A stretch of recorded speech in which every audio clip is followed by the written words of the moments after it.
வணக்கம் மக்களே. கரூர்ல பிரச்சாரத்தின் போது விஜய் அவர்களை பார்க்க போன 41 பேர் பலியாயிட்டாங்க. அது தெரிஞ்ச விஷயம் எல்லாருக்குமே. அந்த 41 பேரோட குடும்பத்துக்கு இப்போ அரசு பதவி கொடுக்க போறோம் அப்படின்ற ஒரு செய்தி வந்திருக்கு. ஏற்கனவே அவங்களுக்கு கூப்பிட்டு ஒரு மீட்டிங் அரேஞ்ச் பண்ணி அவங்களுக்கு தேவையான அந்த பொருளாதார உதவிகளையும் பணத்தையும் கொடுத்தாரு. இப்போ அரசு பதவியை கொடுக்க போறோன்ற அந்த அனௌன்ஸ்மெண்ட் வந்ததுமே பல தரப்புல இருந்து எதிர்ப்பு வந்தது. இதை ஏத்துக்கலாம், ஓகே. ஆனா வெக்கம் கெட்ட நாம் தமிழர் கட்சி போயிட்டு கோர்ட்ல கேஸ் போட்டிருக்கு. என்னத்துக்கு போட்டிருக்குன்னா, இவங்க என்ன ராணுவத்துக்கு போய் செத்துட்டாங்களா, இல்ல மக்களுக்கு போராடி போய் செத்துட்டாங்களா, கூத்தாடிய போய் பார்க்க போய் செத்துட்டாங்க, அவங்களுக்கு போய் எதுக்கு அரசு பதவி அப்படின்னு சொல்லி ஒரு கேஸ போட்டிருக்கிறாங்க.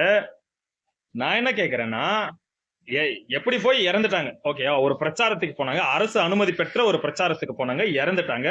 அதனால அவங்களுக்கு அரசு பதவி கொடுக்குறாங்க. இதை வேண்டாம், நீங்க தடுக்கிறீங்க. அந்த 41 குடும்பத்துக்கு கிடைக்க போற அந்த வாழ்க்கையை நீங்க தடுக்கிறீங்க. அடுத்தவங்க வாழ்க்கையில அடிக்கிறது அடுத்தவங்க வாழ்க்கையிலும் அடுத்தவங்க வயிற்றுலையும் அடிக்கிறதுல நாம் தமிழர் கட்சிக்கு கை வந்த கலை.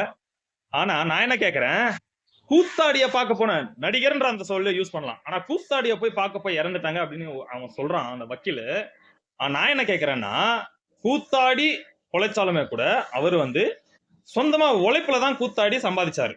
ஆனா நீங்க திரள் நிதின்ற பேர்ல ஓசில பிச்சை எடுத்து நீங்க பென்ஸ் காரங்களும் ஆடி காரங்களும் வாங்கி நீங்க 3 லட்சம் ரூபாய் 4 லட்சம் ரூபாய் வீட்டுல வாழ்ந்துன்னு நீங்க ரேடிஷன் ப்ளூ ஹோட்டல்ல போய் வாழ்றதுக்காக நீங்க திரள் நிதின்ற பேர்ல மக்கள் அப்பாவி இன்னசென்ட் தமிழர்கள் கிட்ட போய் நீங்க பிச்சை எடுத்து அந்த பிச்சை எடுத்த காசுல வைத்த கலவர நீங்க அவரை கூத்தாடின்னு சொல்லலாமா?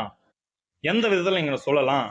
பேசுற வார்த்தைகளை கண்ணியம் தேவை. போராடுறதுக்கு கூப்பிட்டதுக்கு சீமான் என்ன சொன்னாரு, நான் கோச்சிக்கினேன், நான் வரமாட்டேன், என்ன தோக்கடிச்சிட்டீங்க, நான் கோச்சிக்கினேன் வரமாட்டேன்னு சொல்லி. இதை எவன் கூப்பிட்டான்? உங்களுக்கு உங்களை இந்த கேஸ் போறதுக்கு எவன் கூப்பிட்டான்? நீங்க ஜனநாயக சக்திகள் கிடையாது. நீங்க தமிழகத்துக்கு ஆபத்தான சக்திகள்.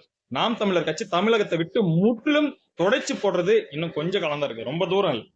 இன்னும் கொஞ்ச காலத்திலேயே நீங்க இல்லாம காணாம போக போறீங்க.